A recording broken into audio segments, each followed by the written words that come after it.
నమస్తే, welcome to real news. ఏ రాజకీయ పార్టీకైనా అంతిమ లక్ష్యం ఎన్నికల్లో గెలిచి అధికారాన్ని చేపట్టడం. ఇందుకోసం అనేక రకాల మార్గాలను అలాగే లక్ష్యాలను ఎన్నుకుంటూ ఉంటాయి.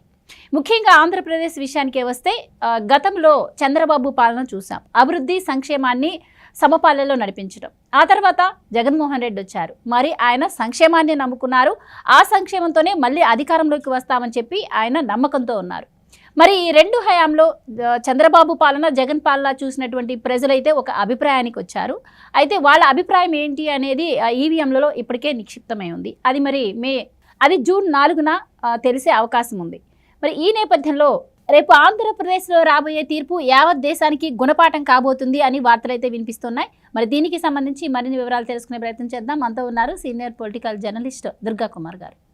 నమస్కారం సార్. నమస్కారం. మా గోర్ధా మన వీక్షకులు కూడా నమస్కారం సార్. ఆంధ్రప్రదేశ్లో ఎన్నికలు అయితే పూర్తయ్యాయి. ఏ సీఎం అయినా సరే అధికారంలోకి వచ్చాక తన మార్కు పాలన చూపించాలి అనుకుంటారు. మరి చంద్రబాబు పాలన చూశారు ఆంధ్రప్రదేశ్ ప్రజలు, రాష్ట్రం విడిపోయాక. అలాగే జగన్మోహన్ రెడ్డి పాలన చూశారు. మరి ఇప్పుడు వాళ్ళైతే ఒక నిర్ణయానికి వచ్చారు. వాళ్ళ నిర్ణయం ఏంటి అని కూడా రేపు జూన్ 4న తెలియబోతుంది. అంటే రేపు వచ్చే తీర్పు యావత్ దేశానికి గుణపాఠం కాబోతుంది అని చెప్పి విశ్లేషకులు అయితే చెబుతున్న మాట. సో ఆంధ్రప్రదేశ్ ప్రజలు ఎలాంటి తీర్పు ఇచ్చి ఉంటారు? మరి ఆ గుణపాఠం ఏదై ఉంటుందంటారు? ఇప్పుడు ఈ రెండు ప్రభుత్వాల పరిపాలనని మీరు చెప్పిన పరిధిలో చూడలేమమ్మా. దీనికి బయటికి కూడా వెళ్ళాల్సిన అవసరం ఉంది. ఫస్ట్ ప్రధానంగా చూడాల్సింది ఏంటంటే అభివృద్ధి సంక్షేమం అని కాదు, అసలు ప్రజల పట్ల ఆదరణ. చంద్రబాబు నాయుడు గారు పరిపాలన అనేది ప్రజలకి బాధ్యతాయుతంగా చేశాడు. ఆయన అన్ని వర్గాల ప్రజల్ని సంభావంతో చూశాడు. అందరికీ ఒక సెక్యూర్డ్ అంటే వాళ్ళకి ఒక భద్రత అనేది ఏర్పాటు చేశాడు. మనం ఒక మంచి ప్రభుత్వంలో ఉన్నాము, ప్రభుత్వం ఒక సరైన విధానంలో వెళ్తుంది, మనకి మన బిడ్డలకి ఈ రాష్ట్రంలో భద్రత ఉంటుంది. తర్వాత ప్రతిరోజు కూడా రాష్ట్రం అనేది అభివృద్ధి పదంలో ముందుకు వెళ్ళటం వలన మన జీవితాలు మెరుగుపడతాయి. తర్వాత మన వ్యక్తిగత జీవితానికి కూడా భద్రత ఉంది అనేది ఆ ఫీలింగ్ అనేది ఆంధ్రప్రదేశ్ ప్రజలకు ఉండేది. కానీ ఎప్పుడైతే జగన్మోహన్ రెడ్డి గారు అధికారంలోకి వచ్చాడో, ఆయన అంతకుముందు అధికారంలో లేకపోవటం వలన ఆయన ఏ విధమైన హామీలు ఇచ్చినా కూడా ప్రజలు ఆయన తండ్రి రాజశేఖర్ రెడ్డి గారు లాగా ఆయన ప్రవర్తిస్తాడు అనే ఒక అంచనాతో ఆయన్ని నమ్మారు. అలాగే తల్లి విజయమ్మ గారు కూడా వచ్చి ఈయన్ని నా కుమారుడిని మీ కుమారుడిగా భావించి ఆయన్ని అధికారంలోకి తీసుకురండి, రాజన్న ప్రభుత్వం ఏర్పాటు అవుతుంది, గతంలో రాజన్న ఎలా చేశాడో అలాంటిదే ఉంటుందని చెప్పటం వలన తర్వాత ప్రజలు ఎప్పుడు కూడా ఆశాజీవులమ్మ. ఎవరైనా ఒక ప్రభుత్వం ఇంత చేసిందంటే మళ్ళీ వచ్చే ప్రభుత్వం ఇంకా బాగా చేస్తుందని అనుకుంటారు. కానీ ఇంతకన్నా వరస్ట్గా చేస్తుంది, మన ప్రాణాలకి రక్షణ ఉండదు, మనని పీడిస్తుంది ఈ ప్రభుత్వం, మన వేధిస్తుంది, మన వెంటాడి చంపుతుంది అని ఎవ్వరు కూడా ఊహించరు. గతంలో ఆంధ్రప్రదేశ్ ప్రజలకి ఇప్పుడు కూడా ఇలాంటి అనుభవం ఎదురుకాల. అసలు ప్రధానంగా జరిగింది అది. అసలు వైఎస్ఆర్సీపీ ప్రభుత్వం అనేది వచ్చిన మొదటి రోజు నుంచి కూడా ఒక నెగిటివ్ అంటే వ్యతిరేకమైన, ఎవరైతే ప్రజలు 151 సీట్లతో గెలిపించారో వాళ్ళ మీదే దాష్టికం చేయాలని ఎందుకు అనుకుందనేదే ఇవాళకి కూడా ఆంధ్రప్రదేశ్ ప్రజలకు కానీ దేశంలో ఎవరికి కానీ అర్థం కాని $1 మిలియన్ ప్రశ్న. తర్వాత ఈ ప్రభుత్వం అంతమంది సలహాదారులని ఏ ప్రభుత్వం కూడా నియమించుకోలే. ఇంతమంది సలహాదారులు ఉండే ఈ ప్రభుత్వం ఎందుకు ఈ తప్పుదోవలో ప్రయాణం చేసింది? కనీసం కొంతకాలం ప్రయాణం చేసి అప్పుడు కన్నా రియలైజ్ అంటే తప్పు తెలుసుకుని మంచి మార్గంకి వెళ్తారు. ఈ ప్రభుత్వం చివరి వరకు కూడా ఇవాళ ఒక మాటలో చెప్పుకోవాలంటే ఇవాళ నియమితులవుతున్న ఏబి వెంకటేశ్వరరావు గారునే ఒక ఎగ్జాంపుల్గా తీసుకుంటే, ఆయన ప్రభుత్వంలో ఒక ఉన్నతాధికారి, ఆయన మీద 5 సంవత్సరాల పాటు వ్యక్తిగతంగా వెంటాడింది ప్రభుత్వం. ఉన్నత న్యాయస్థానం అది తప్పని చెప్పింది సస్పెన్షన్ని, తర్వాత సర్వోన్నత న్యాయస్థానం తప్పని చెప్పింది, సెంట్రల్ అడ్మినిస్ట్రేటివ్ ట్రిబ్యునల్ అది కూడా తప్పని చెప్పింది, ఆయన్ని నియమించమని చెప్పింది. కానీ ఆయన ఒక ఉద్యోగి మీద ఒక ప్రభుత్వం వ్యక్తిగతమైన కక్షతో సస్పెన్షన్ చేసుకుంటూ వెళ్ళింది. కానీ ఎప్పుడు ఆమోదించలేదు. ఆయన్ని ఇవాళ ఆఖరి రోజు నియమిస్తున్నారు. ప్రభుత్వం దిగిపోయే రోజు, అదే రోజు యాదృచ్ఛికంగా ఆయన రిటైర్మెంట్ కూడా అదే రోజు అవ్వటం చూడండి. ప్రభుత్వం ఏం సాధించినట్టు ఈ 5 ఏళ్ల పాటు ఆయనకి మనశ్శాంతి లేకుండా చేసింది. ఆయన్ని కోర్టుల చుట్టూ తిప్పింది. కోర్టుల చుట్టూతా తిరగటం, సర్వోన్నత న్యాయస్థానం లాంటి చాట లాయర్లను పెట్టుకోవటం, ఎన్ని కోట్ల రూపాయలు ఖర్చు అవుతుందో కూడా ఈ ప్రభుత్వమే గతంలో చెప్పింది. మరి ఒక ఉన్నత అధికారిని 5 ఏళ్ల పాటు ఉద్యోగం చేయనివ్వకుండా చేసి చివరికి ఆయనకి ఈ బకాయిలు మొత్తం జీతాలు ఇతర అలవెన్సులు అన్నీ చెల్లించాల్సి వచ్చింది, చెల్లిస్తుంది కూడా. అంటే ఒక వ్యక్తి మీద ఒక ప్రభుత్వానికి ఇంత కక్ష ఉందంటే ఈ ప్రభుత్వం ఒక ఇతర వర్గాల ప్రజల్ని ఎవరిని కూడా మేము బతకనివ్వం అనే ఒక సిద్ధాంతాన్ని నమ్మి చేసిన పరిస్థితి తప్ప గతంలో ఏ వర్గానికి చెందిన వ్యక్తిని అట్లా అంటే ఇప్పుడు డాక్టర్ సుధాకర్ గారు ఆయన దళిత వర్గానికి చెందిన డాక్టరు, ఒక 10-20 ఏళ్ల పాటు సీనియారిటీ కూడా ఉన్న వ్యక్తి, 20 పైనే. ఆయన యాదృచ్ఛికంగా విలేకరులు అడిగితే ఏమంటే కరోనా వచ్చింది అన్నీ కూడా హాస్పిటల్స్కి పంపించామని ప్రభుత్వం ప్రకటిస్తుంది, మన నర్సీపట్నం అంటే అది కొద్దిగా ట్రైబల్ ఏరియా, ఇక్కడ కూడా వచ్చినాయా అని అడిగితే ఇక్కడ ఏమున్నాయండి మాస్కులు కూడా రాలేదు, మేము కూడా అదే అడుగుతున్నాం అని చెప్పాడు. అందుకు ప్రభుత్వం అసలు ఆయన్ని చంపేటంత వెనకపడాల్సిన అవసరం ఏం లేదు. ఇప్పుడు ఉద్యోగులు కూడా భావ ప్రకటన స్వేచ్ఛ ఉంది, అక్కడికి అందలేదు అనేది పాజిటివ్గా తీసుకుని పంపిస్తే అయిపోద్ది. కానీ ఇతని ప్రభుత్వం మీద ఏదో వ్యతిరేక వ్యాఖ్యలు చేశాడని అతన్ని వెంటాడి వేటాడి చంపేయరాక నిద్రపోలా. సమాజంలో కూడా ఎవరన్నా కనుక ప్రభుత్వ వైఫల్యాల గురించి మాట్లాడితే చాలు అతన్ని వ్యక్తిగతంగా వెంటాడే పరిస్థితి ఈ ప్రభుత్వం అంటే జగన్మోహన్ రెడ్డి గారి ప్రభుత్వ వ్యవహార శైలి ఏంటి అన్నప్పుడు సంక్షేమం కన్నా కూడా కక్ష సాధింపు అని చెప్పాల్సిన పరిస్థితికి వచ్చింది. ఇవాళ యాదృచ్ఛికంగా జరిగిన సంఘటన ఇది ఏబి వెంకటేశ్వరరావు గారిది. ఆయన బహుశా 2 గంటలకో 3 గంటలకో జాయిన్ అయితే 5 గంటలకి రిటైర్ అవుతున్నాడు.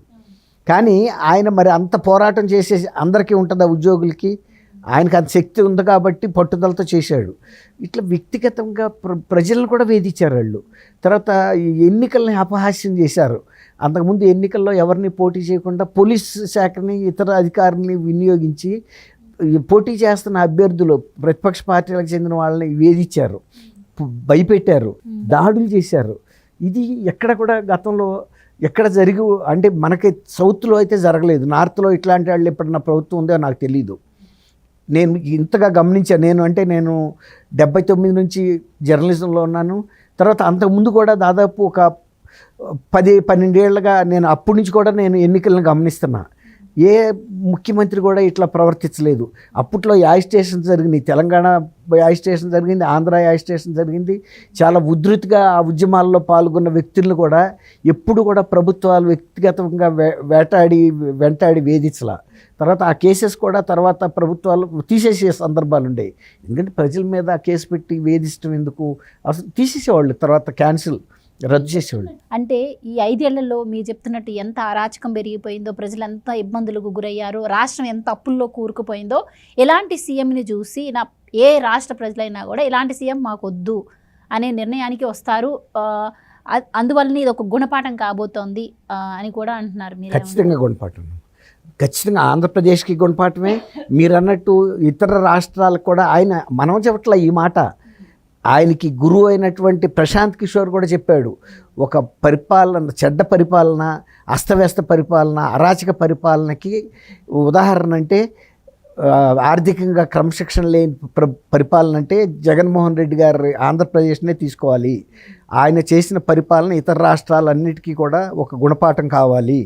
అట్లాంటి మార్గాల్లో ఈ పరిపాలన సాగకూడదు, తర్వాత గుణపాఠాలు నేర్చుకోవాలి అంటే అదేనని ఆయన కూడా చెప్పాడు.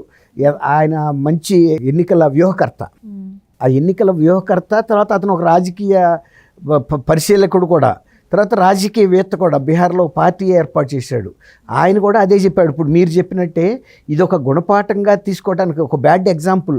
సపోజ్ షిప్పులు కనుక ప్రయాణం చేస్తున్నప్పుడు కొన్నిసార్లు లోతు తక్కువ ఉన్న సార్లు మెట్ట ప్రాంతానికి తాకి నిలిచిపోతాయి. అక్కడ వార్నింగ్ సిగ్నల్స్ పెడతారు, ఈ ప్రాంతాలకు రావద్దని చెప్పి, నదుల్లో కానీ అట్లాంటి సాట. అట్లాగే జగన్మోహన్ రెడ్డి లాంటి పరిపాలన చేయకూడదు, ఇట్లాంటి ఉదాహరణ. దాని మూలాన రాష్ట్రంలో ప్రజలు ఎంత అవస్థపడ్డారు, ఉపాధి లేక యువత ఎంత నిరుద్యోగంలో కూరుకుపోయారు. తర్వాత మీరు అన్నట్టు అప్పుల భారంతో పన్నులు ఎలా పెరిగినాయి. తర్వాత మద్యం, ఒక నాసిరకం మద్యం ఇచ్చి ప్రజల్ని, సొంత రాష్ట్ర ప్రభుత్వం సొంత ప్రజల్ని మోసం చేసి వాళ్ళ ఆరోగ్యాలతో ఆడుకుని ఎంతోమంది చచ్చిపోయారు. తర్వాత వచ్చేసి ఇసుక విధానం మూలన ఎంతోమందికి ఉపాధి లేకుండా పోయింది. ఇవన్నీ కూడా బ్యాడ్ ఎగ్జాంపుల్సే.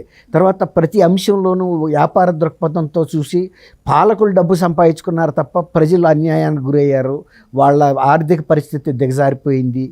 తర్వాత వాళ్ళ సొంత పార్టీ వాళ్ళని ఎంకరేజ్ చేస్తూ ఇతరుల మీద దాష్టికాలు చేశారు, పోలీస్ వ్యవస్థను పూర్తిగా దుర్వినియోగం చేశారు. ఫలితంగా 2 డీజీలు, ఐజీ లాంటి వ్యక్తుల్ని ఎన్నికల ధీటికి దూరంగా పెట్టారు.